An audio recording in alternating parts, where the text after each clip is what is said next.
Okay, so today what we're going to do, since both of these cases have just wrapped, we're going to compare and contrast the bond, the charges, and the outcomes. This first one is going to be a man who has hit and killed a trooper in Connecticut, and the next one's going to be a deputy who hit and killed three people in South Carolina. So we're going to go over the bonds, we're going to go over the charges, and then we'll see what the outcomes are. Surely, since cops are held to higher standards, I'm guessing that one is going to be more severe than this one, correct? We'll see. Also, I would like to note, people hate it when I do this, I'm going to try to remember to do it 3 times. 81% of people that watch this channel are not subscribed to the channel. You got your phone in your hand, you're at your laptop, click the button and we'll move along. So as of right now, this was May 31st, 2024. And this one wrapped April 29th, 2024. So not even a year later, this one wrapped because he hit a trooper. The next case is from May 8th, 2022, and it wrapped April 21st, 2025. Almost 3 years because, government has hit and killed 3 people. So they got to drag that one out. Anyway, we're here in Connecticut. Man accused of killing Connecticut State Trooper in hit and run, arrested, held on a $5 million bond. This one is held on a $5 million bond. Hartford, Connecticut. Connecticut State Police on Friday announced it had made an arrest connected to the death of a state trooper recently killed in the line of duty. Trooper First Class Aaron Pelletier, also both of them, this one in Connecticut and the one in South Carolina, both their last names are Pelletier. I'm just saying. Died Thursday while performing a traffic stop on a state highway. A vehicle collided with Pelletier, his squad car, and the vehicle he had pulled over before the trooper died from fatal injuries at the scene, according to CSP. The driver of the vehicle fled the scene, but was later tracked down by police. He was probably writing a seatbelt ticket, and here in a minute you'll see why I say that. TFC Pelletier served as citizens of the state of Connecticut with an unwavering sense of dedication, pride, and professionalism, and his sacrifice will never be forgotten. A press release on the incident reads, CSP held a professional Friday for the fallen trooper. Yes, because it's always got to be a show. Police later arrested 44-year-old Alex Oyola Sanchez, who is accused of killing Pelletier. He is charged with, and then, of course, once that happened, they're going to throw everything at them they can throw at them. Pesky citizens, they're throwing the whole book at you. He was charged with failure to renew registration, operating a vehicle without minimum insurance, failure to drive in a proper lane, evading responsibility involving and resulting in death, second-degree manslaughter with a motor vehicle, and operating while intoxicated. Sanchez is being held on a $5 million bond and is scheduled for an arraignment hearing Friday morning. He previously served a federal sentence for murder and was arrested for homicide in Puerto Rico. Connecticut Governor Ned Lamont honored the fallen trooper by directing state flags to fly at half-mast. Of course, I'm directing yada yada yada, half-mast. There's the badge with the death. This is devastating news and a tragic reminder about the dangers law enforcement face every day when they leave their homes and go to work. What about the dangers citizens face every day when law enforcement is on the road? I'm just saying, the governor wrote via X. Trooper Pelletier served Connecticut with honor, integrity, and commitment, and he embodies the definition of public service, does he? You know what he embodies? The definition of an extorter. Also, I read another article where it said that this guy was, it said Puerto Rico, but they said he had a shit ton of charges out of Puerto Rico, and I couldn't figure out, well, let me see if this will take it to it. Please don't.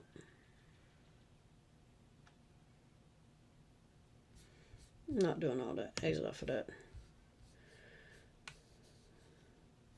homicide in Puerto Rico, where he's from. Yeah, but it said like a couple charges of. I'm not saying he's a good guy. I'm just saying if he is not supposed to be here, why is he here? Anyway, you can go look that one up. So here's where we're at with the trooper. But first, that tragic story as the state of Connecticut is in mourning tonight following the loss of State Trooper Aaron Pelletier. Pelletier was struck and killed on I-84 this afternoon by a hit-and-run driver. News 8's Bob Wilson has been with this story all day long and has the latest live for us tonight. Bob. News conference just wrapped up about an hour and a half ago. And the state police having to investigate the accident while mourning the loss of one of their own. The flag's at half-staff here at the headquarters. And tonight, they're trying to still put all the pieces together. There has been an arrest, but they say Trooper Pelletier was out making people safe, checking on people, making sure they're wearing their seatbelt when he was struck. Making sure they're wearing their seat, keeping you safe. When I was a kid, seatbelts weren't even mandatory. Some cars didn't even have seatbelts in them. As a child, when we were traveling down the road, your seatbelt, if you were in the front seat, was whoever was driving, arm come across if they had to stop quick. We were in the front seat. We were in the back seat. We had our comic books. We might, depending on the car, lay in the back window, in the back where it comes up with the windshield, and wave at the cars behind you. There was none of this. Now they figured out for your safety, it's bullshit. It's a money-making entity. Seatbelts, registration, inspection. North Carolina even did away with inspections. They don't even do that shit anymore. It's one thing after another. Troopers are a money-making entity for the states. Seatbelt ticket is probably why he was out writing. The right side wheels of the pickup were completely over the dividing line into the shoulder, sideswiped TFC Pelletier's cruiser, and then struck TFC Pelletier in the shoulder while he was speaking with the operator of the vehicle that he had stopped. We're learning more about the circumstances surrounding the death of Trooper First Class Aaron Pelletier and learning more about the husband, father of 2, and 9-year veteran on the police force. State police say Pelletier was outside his vehicle at a traffic stop when he was hit by a red pickup truck at 2. Look at all the tax money sitting there. 2:36 p.m. The driver took off, leaving him behind in the road. Moments later, police in Farmington stopped the truck, and the driver took off on foot. After a brief chase, they took him into custody. One of the witnesses was actually providing updates to Troop H over the 911 line regarding the developments as the scene began to unfold and troopers were responding. Troopers started gathering at the police academy as... Of course, look at all the... And some of them, it's you have to go to a funeral. It doesn't matter. They're getting time and a half to be there anyway. They're getting overtime. They're driving taxpayer cars with taxpayer gas, taxpayer uniform, everything. They're paying for none of that. They're paying for none of that. And they're getting paid to be there. Just throwing that out there. We went to... What was his name? That was out in... I think it was the Winston area. I can't fucking remember. Bullard. I want to say that was 2018, I guess it was. Trooper Bullard. We went to his funeral in 2018. And let me tell you, they had the interstates not shut down, but there was so much of that traffic, you might as well say it was shut down. The overpasses, the fire departments up there with the flags hanging over. It took probably... Well, it took us 45 minutes to get there anyway. But then, just the whole funeral, was probably, I don't know, 2.5, 3 hours. And then they got the horse-drawn carriage and all the horses come through and the 21-gun salute. And it was definitely a production, I will say. As word spread, there had been a line of duty death. From there, hundreds... No, this is what it looked like. This is what it looked like going into, I want to say Winston-Salem area. I can't remember exactly where the funeral was, but yes, this is exactly what it looks like. It's made their way onto Interstate 84 and surrounded the scene. His wife and family were notified. Please keep Trooper First Class Pelletier's family, all those who knew him, all those who loved him, and all those wearing the uniform tonight. Please keep them in your prayers. Then, under the escort of Trooper 1, the motorcycle unit brought his body to the medical examiner's office in Farmington. The size of the procession matched the grief.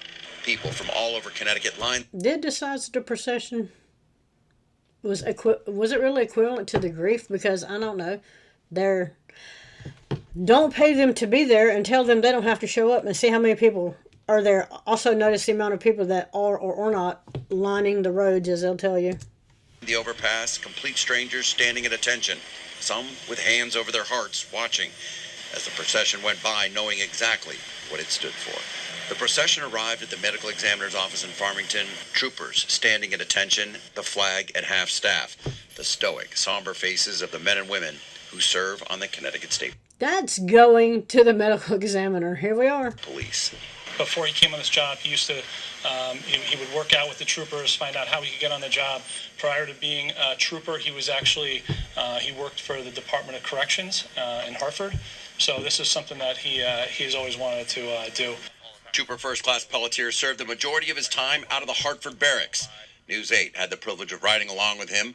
We did the story on license plate readers and their... License plate readers, there you go. They just ride around. They used to have, I don't know, what was it called, parking wars or something back in the day, where you used to call them meter maids way back in the day. That was their job, was to go around and write tickets for shit like that. Now they just ride around with readers and issue tickets at will. They're a money-making entity for the state, and people are fed up with it. No, you can get up there. You can also get them cads out of there. See, notice he's driving, and you notice where his hand's at. If his hand's there, his eyes are there, not on the road. Which is going to be the same issue with the deputy coming up here in a couple videos.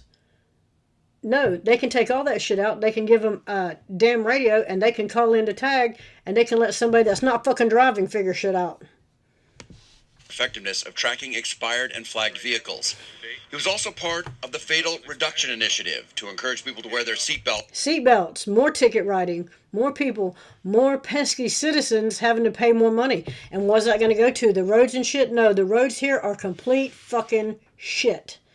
North Carolina raked in, I think they said, almost $7 billion last fiscal year in tickets, fees, and fines. Just in tickets, fees, and fines. That doesn't count the educational lottery. That was a total fucking scam. That's gone to no schools. They put more fucking granite in universities than you've ever seen. Go in Chapel Hill. Go in Duke and see how much fucking granite they have put in there. The local schools, they're getting none of that money. Between the almost $7 billion and the almost $6 million, these roads, they have been working on these roads on the interstate for probably 10 years. And every time they work on something, it is worse than it was to begin with. This is a ticket writing. People are tired of the fucking roadside piracy. And I'm just saying, I don't know if that guy, they said he was intoxicated, I believe. If it was just, let me put this away that YouTube won't.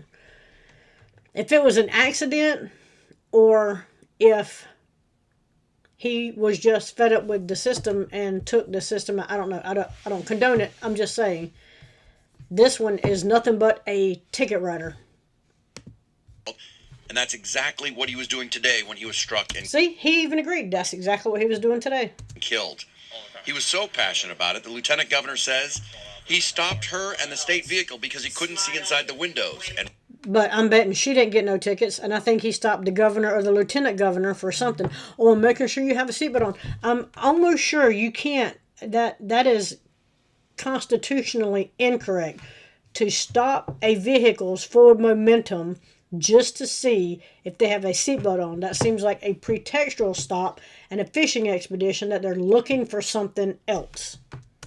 Wanted to make sure they were wearing their seatbelts. Others on our detail who knew him were laughing about it later, but laughing because they knew he was very dedicated and he'd stop the lieutenant governor just to make sure she was wearing the seatbelt. Lieutenant governor just to make sure she's wearing a seatbelt. And they don't wear seatbelts. Cops don't wear seatbelts. 99% of the time they don't wear seatbelts, and they play on their phones.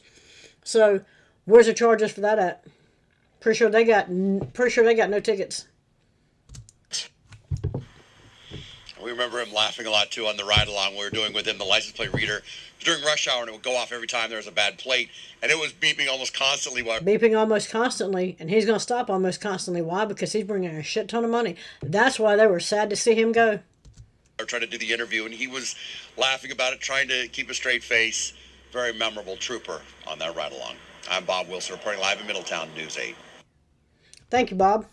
So, here's where we're at with this one. Happening today, the man who hit and killed Trooper First Class Aaron Pelletier will be sentenced. He took a plea deal and will serve 18 years in prison. NBC Connecticut's Jennifer Joe 18 years in prison. He has killed one trooper. Remember that. 18 years in prison. has more from the trooper's family. Jen, good morning. Yeah, this is going to be another difficult and emotional day for the Pelletier family as they watch the man who killed him be sentenced. Trooper First Class Aaron Pelletier, he was conducting a traffic stop back in May on 84 in Southington when he was hit and killed. The driver, Alex Oyola Sanchez, pleaded guilty to manslaughter and took a plea deal for 18 years. Pelletier's widow tearfully addressed the courtroom in February, recounting the moments that she had to tell their two young sons that their father had died. She says she will never forgive Sanchez. To you, Alex Oyola Sanchez, while you stand here today, living, breathing, and eventually being able to walk free, Aaron is now reduced to pictures on our wall, an engraved name on law enforcement memorials, and memories in our hearts. I will live with this pain for the rest of my days. I will never forgive you. So much pain you can hear in her voice. And again, we will keep you posted on that sentencing that's supposed to happen here in a courtroom in New Britain later this morning. Back over to you. This will certainly be another emotional day for them, Jen. We appreciate the very latest. Yes, thank you, Jen. So let's hop over to South Carolina. And we have a former Charleston County deputy out on bond after arrest for 3 counts of reckless homicide. Now, let's remember, the other one, first-degree manslaughter, his bond was $5 million. North Charleston, South Carolina, on Mother's Day, a mom and her 2 daughters died after a fiery crash. After a crash with former Charleston County Deputy Emily Pelletier. Stephanie Dantzler, 53, and her daughters, Shanice Dantzler-Williams, 28, and Miranda Dantzler-Williams, 22, died on scene. On Friday, Pelletier appeared in court with her family and attorney to face 3 counts of reckless homicide. 3 counts. Pelletier was given a $75,000 surety bond and booked at the Al Cannon Detention Center at 1:45 p.m. Less than 2 hours later, she was released on bond. I'm going to set bond of each charge for $25,000 per charge. That's a total surety bond of $75,000, the judge said. Yes, released on bond. If you notice the words, given a $75,000 surety bond. Here's how surety bonds work.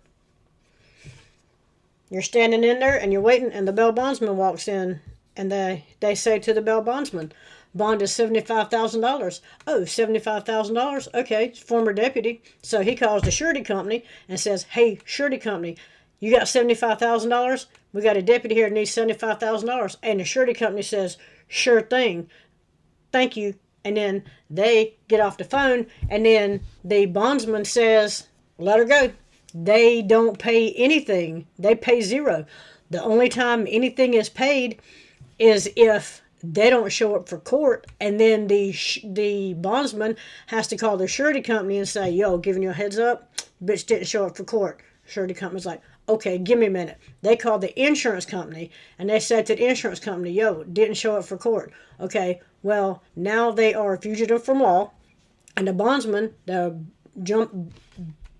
bail jumpers, so the bondsman goes and gets them, and then whatever the insurance company and the surety company decide the penalty is going to be, that's what they pay. As long as she shows up, she's paid nothing. That's why it says given a $75,000 surety bond. 2 hours later, she was gone. The judge said Pelletier cannot contact the Dantzler family or travel outside the state of South Carolina. She added, each charge come with a prison sentence of up to 10 years. Remember that. I understand you have ties to the community and you have family with no prior history, but I do think the level of recklessness in this situation speaks for itself as to dangers in communities, said the judge. One of the attorneys for the Dancer Williams family, Marvin Pendarvis, asked for no bond, but the judge said she could not do that because the crime is not deemed violent. Not deemed violent? She was driving 75 miles an hour, no disregard for anything. I'm guessing too short for the fact that that CAD had to be open, because she said she was looking at the CAD and her GPS, couldn't see the stop sign, driving 75 miles an hour down a dirt road, blows a stop sign, tries to cross 4 lanes of interstate, and hits a car. Not violent? Okay. It was not their time to die. The charging of Emily Pelletier with 3 counts of reckless homicide shows her reckless behavior, and the facts are known, said Pendarvis, who also is a member of the South Carolina House of Representatives. According to South Carolina Highway Patrol report, on May 8th, Pelletier drove through a stop sign on New Road. She crossed 2 lanes of Highway 17 before crashing into Dancer Williams' family vehicle. Stephanie, Shanice, and Miranda all died at the scene, and we'll see this bigger picture in a minute. The deputy acted with deliberate indifference to human life that night. She was not responding to an emergency and did not turn on her emergency lights, said Pendarvis. She said she did. Even if she did, it would not matter. Lights and sirens request the right-of-way. They do not automatically grant you the right-of-way. These fucking dumbasses need to get that shit through their thick head. They're under the impression that the minute they turn them on, everybody sees it, everybody hears it, and everybody stops. No, people have to have time to respond to that shit. They don't care. The Dancer Williams family attorney says they want more information from SCHP. Yes, because I had to do some digging to find out she was driving 75 miles an hour. We're going to ask Highway Patrol to go back and look at the investigation. Give us the truth. Transparency is one thing. The truth is something else. It always is with them, said Clifford Bush, attorney for the Dancer Williams family. Pelletier is due back in court on July 29th at 2 p.m. And she's already been back at court. We're going to get to that in a minute. It's been almost 3 years since North Charleston. Almost 3 years. The other one wrapped up in less than a year. Women were killed in a collision with a then Charleston County Sheriff's deputy. And for the Dantzler family, it's been almost 3 years of heartbreak. The collision killed 53-year-old Stephanie Dantzler and her 2 daughters, 28-year-old Shanice and 22-year-old Miranda. And now the trial will finally begin on Tuesday. Webb Wright is live at the trial. Details, Webb. Well, former Deputy Emily Pelletier is charged with 3 counts of reckless homicide related to the incident. And while an advocate for the Dantzler family says the trial will not bring closure, but he hopes it will bring some justice. It's been a long road. We're 25 days shy of the 3rd, I hate to use the term anniversary, of the death of these 3 women. According to a South Carolina Highway Patrol report, then Deputy Pelletier drove through a stop sign and crossed 2 lanes of Highway 17 before crashing into a vehicle. Added stress that... Right there, 75 miles an hour. She's coming up this road here. 17, you got 2 lanes going south. You got 2 lanes going north. You got a road on the other side. At what point didn't she realize the fucking tree stopped? Probably because she was driving so fast. Probably not tall enough for the seat. She has the CAD open. She has a GPS here. All kinds of shit blocking their line of sight that they will write you a ticket for. Likely didn't see that stop sign and just kept going. I'm just saying, but they'll tell you. They tried to blame the driver, saying that they thought the driver was intoxicated of the other vehicle. The family, first off, has been put through because of the length of time since this tragedy happened. But the family is frustrated. But then again, we have a community also that is hurting. Pastor Thomas Dixon says there's too much pain for the trial to bring the family any sort of closure. These 3 women on Mother's Day lost their lives the day after the youngest one had just graduated from college. And which, you know, in the black community, that's a big thing. They had celebrated. Also, I'd like to know, they're out cutting that grass with a 0 turn, so you might hear that in a minute. If you got a problem with that, go to hell on somewhere else. Did her college graduation the day before. And now with the trial set to begin. I don't believe there's a such thing as closure, but there is a such thing as justice that will There's a such thing as justice. I guess we'll see. at least make them feel as if they have some semblance of closure. Now, jury selection wrapped up earlier today, and we do want to talk to you a little bit about some breaking news related to the pretrial motions. And this was from 2 weeks ago. That just finished up moments ago, and one of the big arguments for the defense is they wanted to allow testimony on the blood alcohol level and testing of the driver victim in this accident. The state wanted to dismiss the testimony because they say the tests were inaccurate. However, the judge has decided he will allow blood alcohol evidence submitted into the court papers and into the case as it relates to the driver victim. Judge says he will allow that testimony, but he will not allow testimony related to any blood alcohol content as related to the passengers of that vehicle. So for now, this trial will start tomorrow morning at 9:30 a.m. in Judge Dale Van Slamsbrook's courtroom, and it should be finally a little bit of maybe justice or maybe at least some closure for the Dantzler family. And of course, the trial will continue for the next few days, if not longer. For now, live at the Charleston County Courthouse, Webb Wright, working for you, News 4. Thank you, Webb. Yeah, a few days was more closer to it. So let's see what she has to say. This is the deputy. He said there was another vehicle and that time was 10-7. And to me, I know that means that someone was deceased. First at 5, the judge has sent the jury home until next week in the trial of former Charleston County Deputy Emily Pelletier. Cameron Limes was in the courtroom today. And Cam, what are the latest details in this very highly anticipated case? Yeah, tonight, Emily Pelletier taking to the stand after 4 days of trial. The state grilling her on why she was driving so fast that night. And during some of Pelletier's testimony, she was getting emotional, telling the family of the victims that she would do anything she could to switch locations with the other women. The state asking if Pelletier was distracted while driving and what caused her to go at such high speeds in an unknown area. Pelletier standing firm in her response, saying she was responding to a call for a disabled motorist who was calling with increasing urgency. A stranded, really? That's where we're going. So fast, 75 miles an hour for this call is, for any call is ridiculous, but particularly this call. Pelletier repeatedly saying she only wanted to help people. During her testimony, she noted that Sergeant Sachs, who had arrived to the scene before she was, even though they were dispatched at the same time. The state pressing her if she was distracted with her mobile data terminal in her car, which is also known as a CAD, if she saw the stop sign at the intersection of New Road and Savannah Highway as she was approaching. How did you miss the stop sign? Because I must have checked my CAD when the stop sign was there. Must have checked her CAD when the stop sign was there. Couldn't see the cat. No, how about take all that shit out of the cars and her GPS. Looking at a CAD and a GPS, paying attention to nothing. 75 miles an hour across 4 lanes. Well, shit, make it cross all 4 lanes. But going across 4 lanes of traffic. You didn't notice that the trees that were on either side of the road stopped it. That's what I said. You're driving. All of a sudden, there's no fucking trees. I believe it all happened very fast. Because you were driving 75 miles a fucking hour.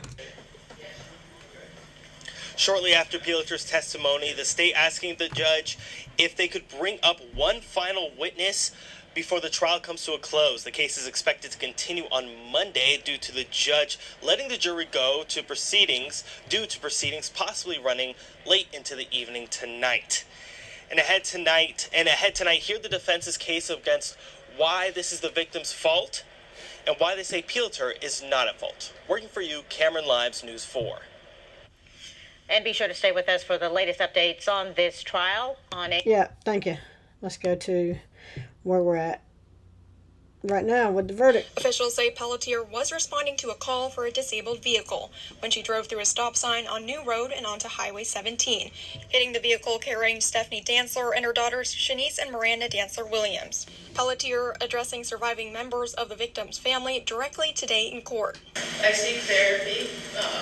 I've never been suicidal or anything like that, but there's nothing more than I would have wanted than to take their place. Oh, please stop. There's a total. There is no tears. A little whimpering. Please fucking stop.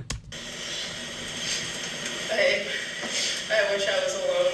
I wish when I missed that stop sign, I ended up in the woodlight by myself.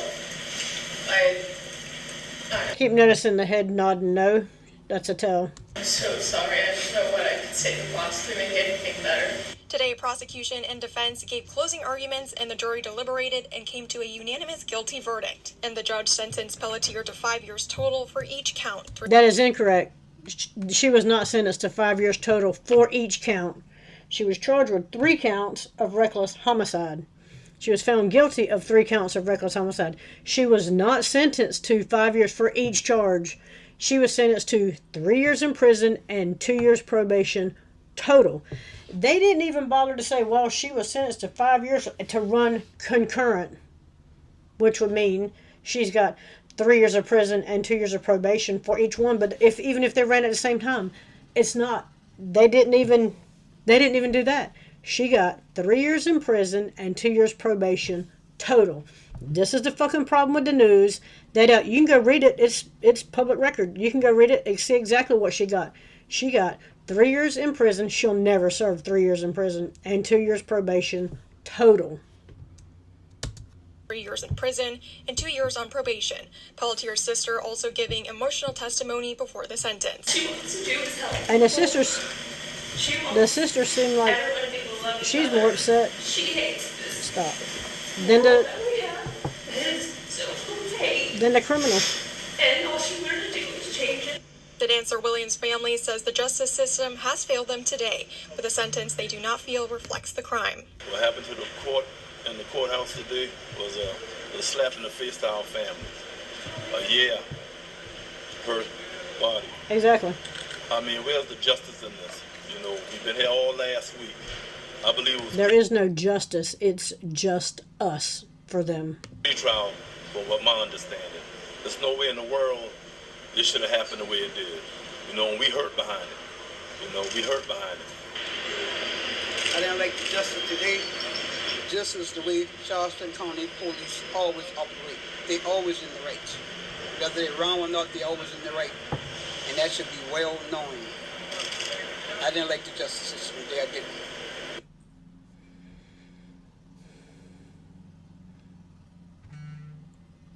Yes, so that's the end of that one. So let's looked up the South Carolina charges for reckless homicide, specifically reckless vehicular homicide, are typically a felony. Convicted individuals can face up to a 10-year prison sentence, along with fines ranging from $1,000 to $5,000.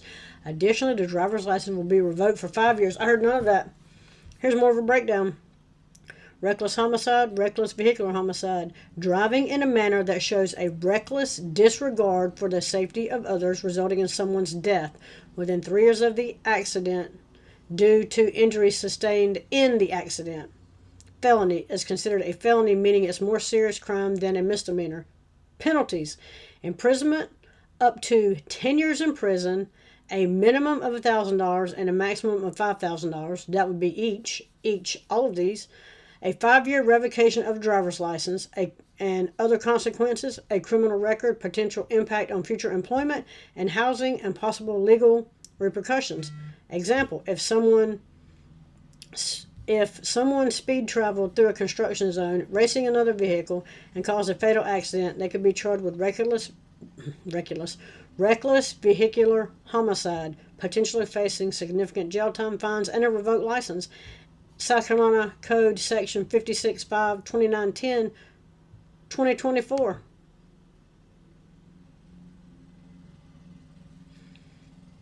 When the death, stop. South Carolina Title 56 Motor Vehicle Chapter 5 Uniform Act Regulating Traffic on Highways, Section 56.5, 2910, reckless vehicular homicide, penalties, revocation of driver's license, reinstatement of driver's license condition, consequences, and subsequent violations. When the death of a person ensues within 3 years as a proximate result of injury received by the driving of a vehicle in a reckless disregard for the safety of others, the person operating the vehicle is guilty of reckless vehicular homicide. A person who is convicted of, pleads guilty to, or pleads no contest to reckless vehicular homicide is guilty of a felony and must be fined not less than $1,000 and no more than $5,000, or imprisoned not more than 10 years or both for each. The Department of Motor Vehicles shall revoke for 5 years the driver's license of a person convicted of reckless vehicular homicide. After 1 year from the date of revocation, the person may petition the circuit court in the county of the person's residence for reinstatement of the person's driver's license. The person shall serve a copy of the petition under the solicitor of the county. The solicitor shall notify the representative of the victim of the reckless vehicular homicide of the person's intent to seek reinstatement of the person's driver's license. The solicitor of or his designee within 30 days may respond to the petition and demand a hearing on the merits of the petition. If the solicitor or his designee does not demand a hearing, the circuit court shall consider any affidavit submitted by the petitioner and the solicitor or his designee when determining whether the conditions required for driving privilege reinstatement have been met by the petitioner. The court may order the reinstatement of the person's driver's license upon the following conditions. And this is intoxicated alcohol, beer, wine, drugs, narcotics were not involved in a vehicular accident which resulted in a reckless homicide conviction or plea. The petitioner has served a term of imprisonment or paid the fine, assessment, and or restitution in full or both. The person's overall driving record, attitude, habits, character, and driving ability will make it safe to reinstate the privilege of operating a motor vehicle. And then the circuit court may order the reinstatement of the driver's license before the completion of the full 5-year revocation period, or the judge may order the granting of a route restricted license for the remainder of the 5-year period to allow the person to drive to and from employment or school, or the judge may place other restrictions on the driver's license reinstatement. The order of the judge must be transmitted to the Department of Motor Vehicles within 10 days. If the person's privilege to operate a motor vehicle is reinstated, a subsequent violation of the motor vehicle laws for any moving violation requires the automatic cancellation of the person's driver's license and imposition of the full period of revocation for the reckless vehicular homicide violation. This just goes into the history code, how the code was born and bred, and this is where they were at as of where it's at now. So anyway, yeah, that's where we're at with this one. And the other one. Let me know what you think about it in the comments. Like, share, subscribe. Also, again, 81% of people that watch these videos are not subscribed to the channel. Get your phone in your hand, you're at your laptop, click the button, and we will move along. Let me know what you think about this one, and I'm out.